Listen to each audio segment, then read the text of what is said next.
I'm Brooke Mueller. So 6 years you've been coming back. Coming back, getting tables, getting my friends to come.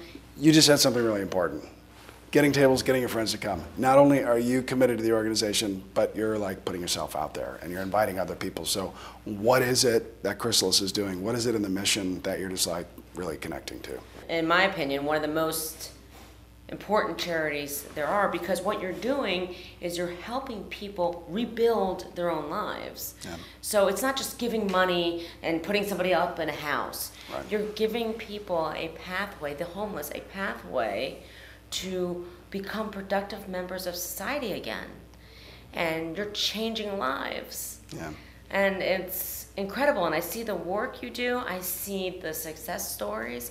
So if I can fill 4 tables, if I can get my mother to bring all of her friends and, you know, if I can guilt people into coming and spending the money for the ticket, and I know it's going to go to a good cause, I'm going to do it.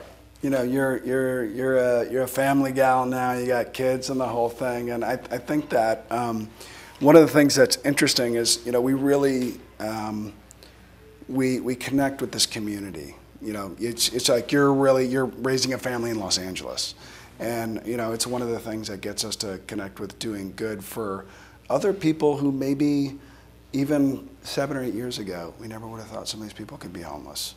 And now you're looking at it happening, not just in Los Angeles, but all over. But, you know, Chrysalis deals with the issue of homelessness in Los Angeles. So what has made you sort of connect really with the organization and how it's combating some of these issues of poverty?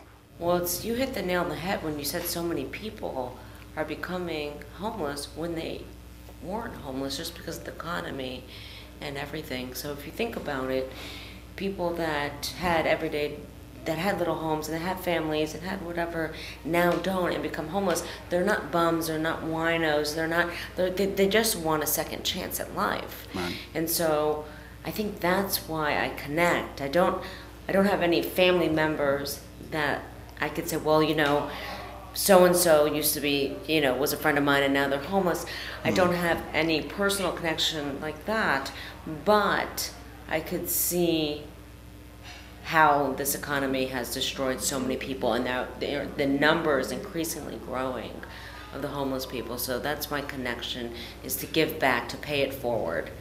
You know, I've had my own struggles, and so if I can pay it forward somehow and be philanthropic in any way possible, I'm going to do it. Yeah, you bring up a good point. I mean, I think all of us, whether it's in our own journey, our families, or friends, or whatever, we know that, you know, there are things that can trip people up and that can cause serious problems. And, you know, sometimes, you know, you can really realistically look at the fact that, you know, I might be a few paychecks or one big illness, you know, away from being in a real struggle. And so a lot of these people don't have a big support network around them. So it's amazing that you're reaching out and creating a great support network for the work that Chrysalis does. In any way I can help out, anyway, just let me know. Well, you're already doing an amazing job for the organization, and we thank you so much. Well, thank you very much. I appreciate it. Thank you for taking the time.